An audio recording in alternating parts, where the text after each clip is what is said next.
FT 아일랜드 최민환이 아기를 안고 시구를 해서 논란에 휩싸였습니다. 지난 8일 LG 트윈스와 하나 이글스 경기에 시구자로 나선 최민환.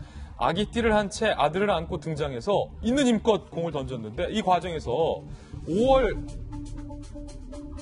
지난 5월에 갓 돌이 지난 아들의 목이 이렇게 꺾이는 장면이 그대로 중계 장면에 포착이 돼서 논란이 되고 있습니다. 최민환의 이른바 위험한 시구에 아기는 머리가 흔들리는 것도 위험한데 목이 꺾일 정도로 시구를 한 건 너무 부주의한 것 아니냐. 굳이 저 돌베개 아기를 안고 시구를 던지는 이유는 뭐냐. 평소에 아이를 안 본 게 티가 난다라는 갖은 비판이 쏟아졌는데 아기를 안고 시구를 했던 다른 연예인들과도 비교되면 더욱 논란이 일고 있습니다. 쌍둥이 서은, 서준 형제를 앞뒤로 안고 시구한 이휘재와 또 2015년 쌍둥이 딸 라유리를 안고 시구한 SES 슈의 안정적인 모습과는 확연한 차이가 난다는 겁니다. 논란이 계속되다 최민환은 저의 부주의로 인해 아이가 위험할 수 있었다며 아이가 안전하고 건강하게 자랄 수 있도록 최선을 다하겠다며 사과를 했습니다. 이게 허나 소장님 사실은 아기띠로 아기를 안았다고 하더라도 왜냐면 제 아이가 지금 8개월 아들이잖아요. 아들이 절 닮아서 얼굴이 똑같이 생겼는데 튼실해요.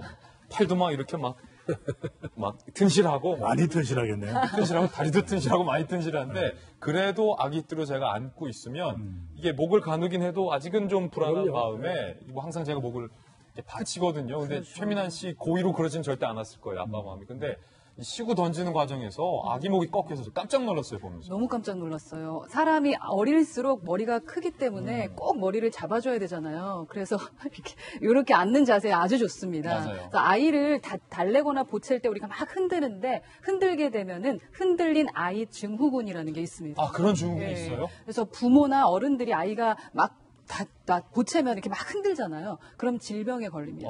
그래서 흔들린 아이 증후군이라고 판명이 나면 30%가 사망을 하고 그리고 60% 이상은 장애 증후도 생기고 여러 가지 증후들이 생기기 때문에 절대 아이가 보챈다고 하더라도 너무 많이 흔들지 말아야 되고요. 특히 우리 부모들은 알거든요. 아이 머리를 꼭 잡아줘야 됩니다. 그래서 2세 이하의 영유아를 키우시는 분들은 이 머리 잡는 거 꼭 잊지 않으셨으면 좋겠고요. 근데 이 부부 같은 경우는 사실 혼전의 아이를 가져서 그럼에도 불구하고 함께 결혼해서 이 아이를 키우고 있잖아요. 무언가 잘 키우려는 마음은 있었던 것 같은데 아이 키우는 그 방법에 대한 교육은 좀 덜 받았었던 것 같아요. 그래서 그것까지 해서 더 예쁘게 좀 키웠으면 좋겠고 아무런 탈이 좀 없었기를 바라는 마음입니다. 근데 한편으로 우리가 또 너무 심각하게 보는 것 아닌가. 이 FT 아일랜드 최민환 같은 경우에는 야구 부심이 있었던 것 같아요.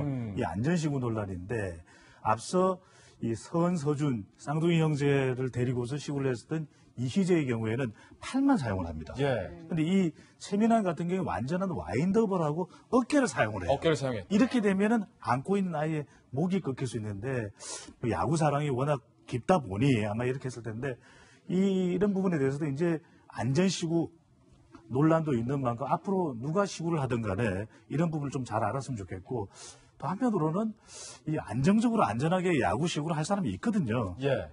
저라고 강조하지는 않겠습니다. 야구 시구에 대한 마음까지. 사실은 이 최민환 씨가 변호사 변호사님 그 아들에 대한 애정을 사실 방송에서 뭐 아낌없이 드러내서 뭐 아들 바보라는 별명까지 얻을 정도로 아이를 많이 사랑하는데 그 짧은 순간에 그 시구를 잘해야겠다라는 생각이 조금은 좀 앞섰던 것 같아요. 허 소장이 말씀하셨던 것처럼 몰랐기 때문에 그랬을 거라고 생각을 합니다. 우리 아빠들 로망이 하나 있거든요. 아이들 보면 이렇게 하늘로 번쩍 들어올려서 사진 찍는 거, 다 하고 싶잖아요. 이렇게 하는 거. 저도 이제 딸아이가 태어났을 때 돌쟁이한테 이제 그걸 시도하다가 이제 어머님하고 집사람에게 쌍으로 등짝 스매싱을 크게 맞았었는데. 등짝 맞았다. 그러니까 아까 소장이 말씀하셨던 것처럼 돌 지난 아이 같은 경우는 아직 뇌가 두개골 안에 자리를 잡지 못하거든요. 그래서 흔들린 아이 증후군이라는 것이 아이를 흔들게 될 경우에 뇌가 자리를 못 잡은 상태에서 몸이 흔들리게 되면 뇌가 머리 안에서 흔들려 버리기 때문에 큰 부상이 올 수가 있답니다. 그래서 아이를 이렇게 목을 못 가는 것도 있긴 하지만 뇌가 좀 더 자리를 잡으라고 아이를 안아주는 것이거든요. 그러니까 이제 아빠들은 이제 일단 잘 모르니까 그냥 귀여우니까 안아주고 싶고 이렇게 얼어주고 싶고 하는데 이제 사랑하는 법도 좀 배울 필요가 있겠죠, 우리가. 야, 저도 이렇게 반성해야 돼요. 저도 이제 비행기 태운다고. 애기. 비행기 많이 했는데 그거 하면 안 되겠네요. 큰일 날 뻔했습니다. 다들 주의하십시다.